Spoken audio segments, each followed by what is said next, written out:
Santo. Amen. Mga magulang, mga ninong at ninang, pakasagot po lamang ang unang katanungan na nasa Senyo. Ang inyong pong isasagot sa unang katanungan ay ganyan. Mga magulang, mga ninong at ninang, ano ang hinihiling ninyo sa batang ito? Pakasagot po ng lahat. Binyag. Ngayon, hinihiling ninyo na binyagan ang batang ito. Sa ngayon, tinatanggap ninyo ang responsibilidad na sanayin siya sa pananampalataya. Ito ay ang katungkulan, mga magulang at mga ninong at ninang, na palakihin siya sa kautosan ng Diyos sa gaya ng tinuro ni Kristo sa pamamagitan ng pagmamahal sa Diyos at sa kapwa. Sa magulang po ng batang ito, pagkasunod po ang kalawang po. Bilang magulang, naunawaan ba ninyo ang inyong ginagawa sa langit? Opo. Sa mga ninong at ninang, pagkasagot po ang huling katanungan ng opo. Mga ninong at ninang, nakahanda ba kayong tumulong sa magulang ng batang ito? Ang inyong inaanak ng palataya, mga ninong at ninang. Opo. Bilang sinatawan ng sambayan ng Kristiyano, pinagagalak namin tanggapin ang batang ito. Inaanayahan ko magulang at ang ninong at ninang, nalapitan ninyo ang bata at ilagyan nyo ng antanda ng pusa loob.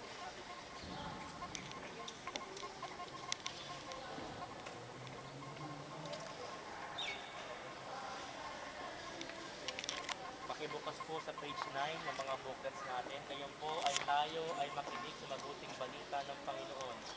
Mga magulang, mga ninong at ninang, sumainyo ang Panginoon. At Ang sumainyo rin. mabuting balita ng Panginoon ayon kay San Marcos. Papuri sa iyo, Panginoon. Noong panahon iyon, may nagdala ng mga bata kay Jesus upang hiningin ipatong niya sa mga ito ang kanyang kamay. Ngunit tinagwikaan sila ng mga alagad. Nagalit si Jesus nang makita ito at sinabi sa kanila, pabayaan ninyo lumapit. Huwag ninyo silang sabayin sapagkat sa mga katulad nila nag-ahari ang Diyos. Tandaan sino matanggap sa pag-ahari ng Diyos tulad ng isang maliit na bata ay di mapapabilang sa mga pinag-aharian niya. At kinalong ni Jesus ang mga bata. Ipinatong ang kanyang mga kamay sa kanila at pinagpala sila. Mga magulang, mga ninong at ninang, ang mabuting balita ng Panginoon. Pinupuri ka namin, Panginoong Jesucristo. Page 10 po. Ngayon po ay ating sama-sama panalangin sa Panginoon ang batang ito na si Marty Alexa upang siya patuloy na lumaki na may takot at pag-ibig sa Diyos.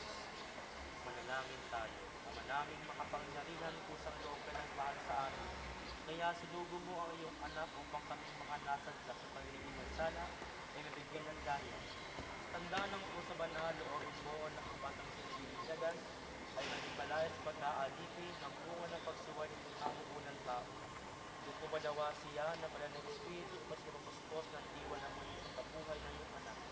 Hinihiling namin sa pamamagitan ni Kristo kasama ng Espiritu Santo, magpa sa walang hanggan.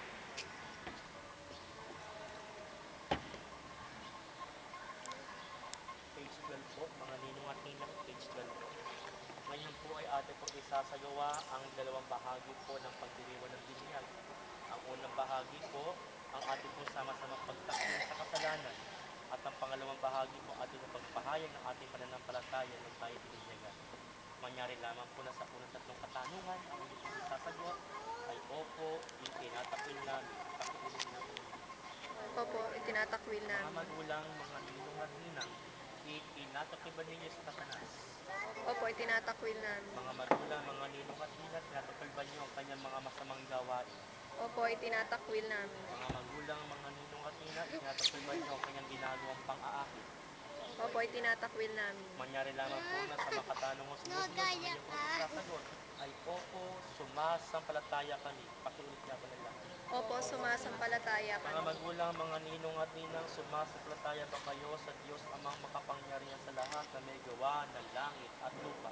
Opo, sumasampalataya kami. Sumasampalataya ba kayo kay Jesucristo, ang iisang anak ng Diyos, Panginoon natin lahat, pinanganak ni Santa Maria Virgen, pinako sa krus, namatay nilibing, muling nabuhay at naluklok sa kanan ng Ama, kayo ba ay sumasampalataya?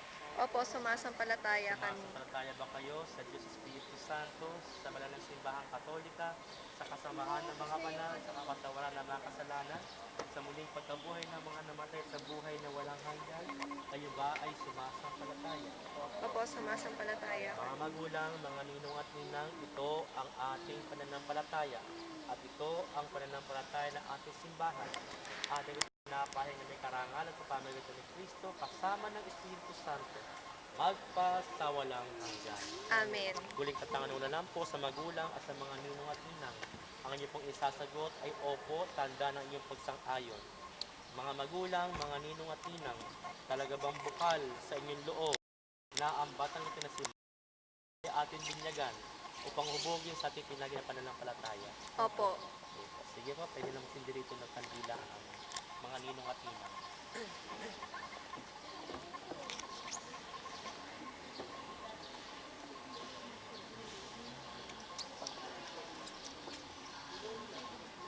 Pakihiga po ang bata rito. Sige po.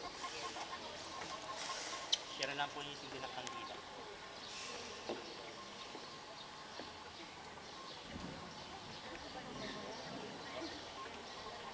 Po tayo, ating bigyan ng liwanag yung bata habang binibinyagan natin.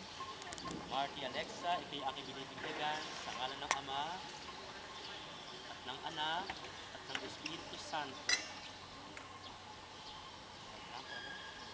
Ngayon mga kapatid, ay naganda ng Diyos Ama natin Panginoong Kristo ang muling pagsilang sa tubig ng Espiritu Santo. Ang pagkapagin lang ititanda ng paglukob na banal ng Espiritu sa mga muling sinilang sa binyan. Marty Alexa, maging pagkanawa sa pagkikisa kay Kristo bilang pari, hari at propeta, ngayon at magpa sa walang hanggan. Amen.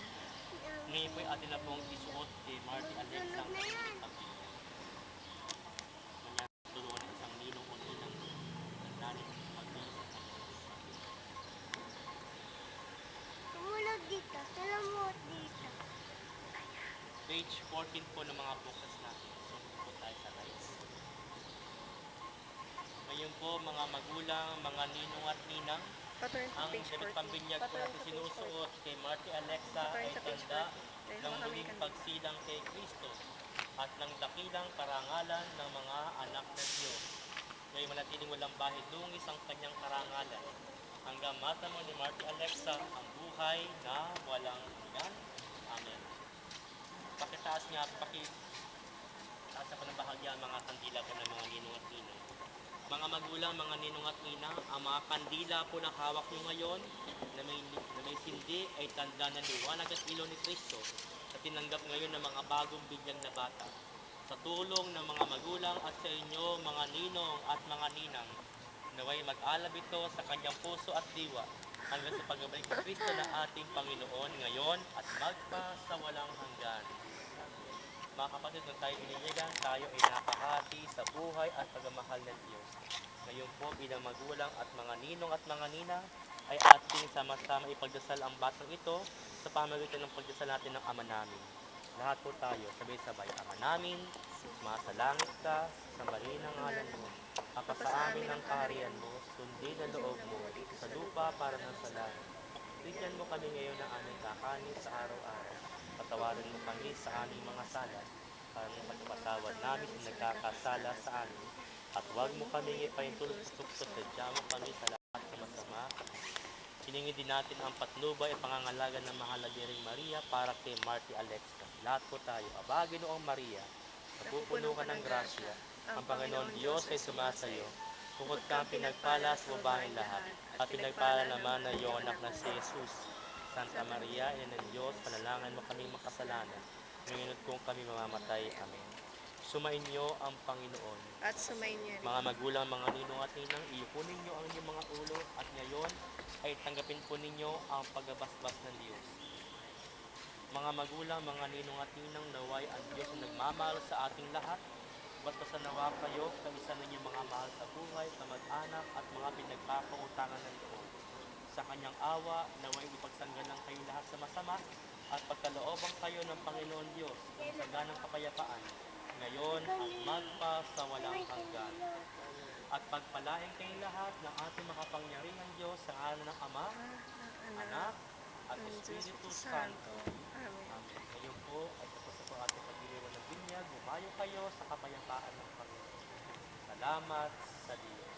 Ito yung patuloy na ang lahat ninyo. At ngayon po ay atin pong bigyan naman sigamang palakpakan